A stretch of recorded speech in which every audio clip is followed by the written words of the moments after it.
All right. So, I'm learning every day, which I love. And always getting insights, praying for different things, thinking about different things. Just having a conversation. Just talking about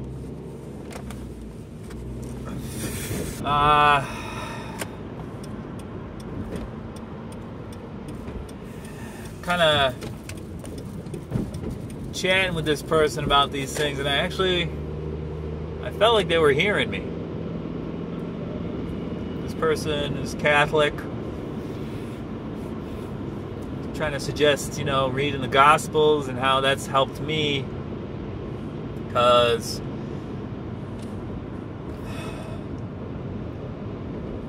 I feel like reading through the Gospels and just doing that has helped me to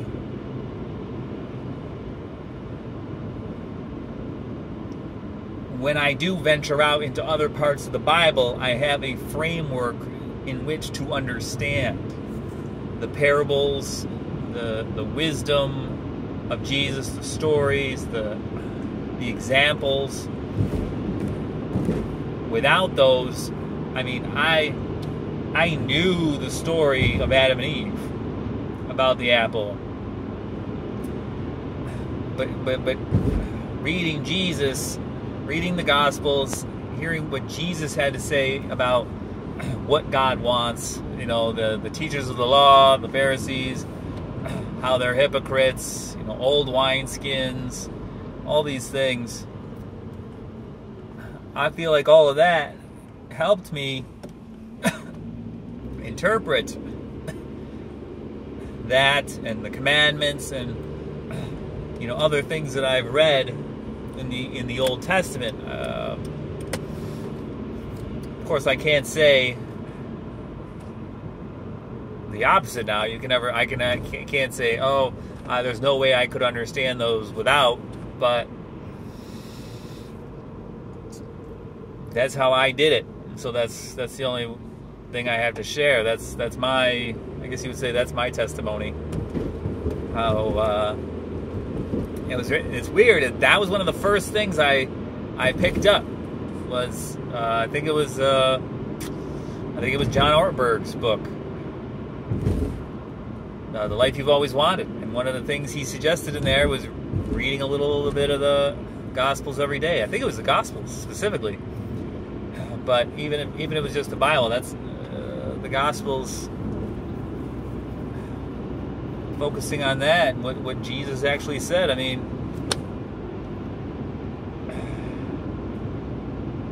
That I feel like that's helped me immensely, knowing the parables and able to, when I see something, able to say, that's this parable, or something I'm experiencing. That here's the applicable parable to help me in this situation, or to help teach somebody something.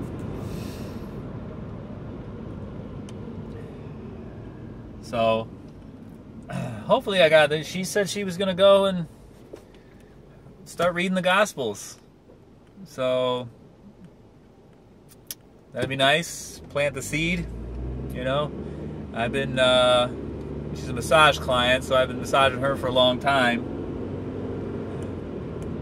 Maybe that's what, because she brought it up. She brought up, asked me if I was going to church. Maybe that's what I needed. Who knows? Maybe all will be known when we die. We're blessed to have the Bible, blessed to have those stories of Jesus, that wisdom, and I just pray that the world comes around. That whole, is it possible that we don't have to drink from that cup? Is there another way? I don't know. There's a lot in this world trying to steer them the wrong way. Trying to steer them towards comfort and convenience. rather than fulfillment. And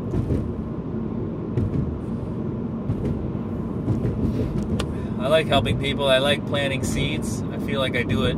I feel like that's what I do. I don't stand on a corner with a... I make these videos, and I talk to the people who I know who, you know, have a problem of some kind, and I just, you know, try to steer them in that direction. I try to plant the seed. I can't really do much more than that. You know, I feel like standing on the corner with a random verse, I don't know how helpful that is. Going and standing outside of a Planned Parenthood with a verse on, you know, on a poster. I don't know what that does. I don't think that. I think anybody that's going to Planned Parenthood. I think people these days in general are so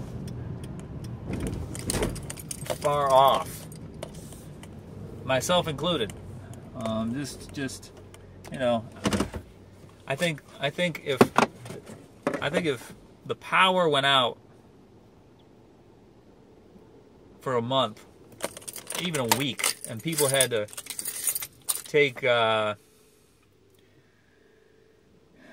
cold showers and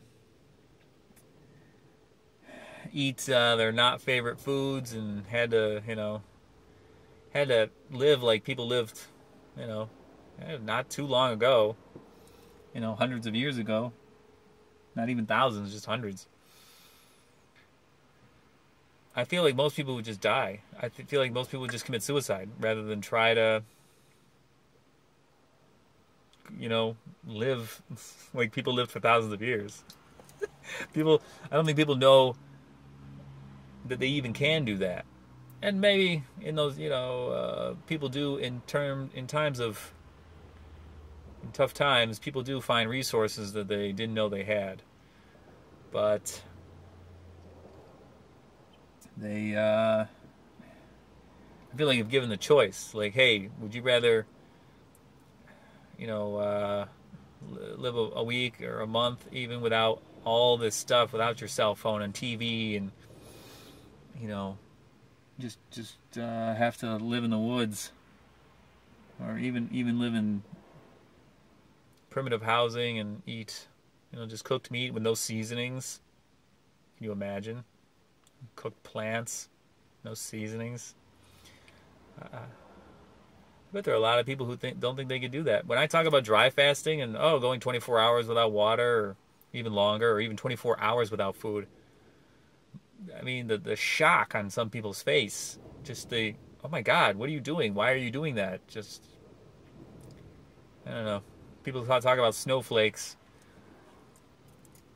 and it's definitely a thing, but I'm lucky that I was made aware of that God came into my life when he did. And now I just gotta try and discern his plan, and then do my part.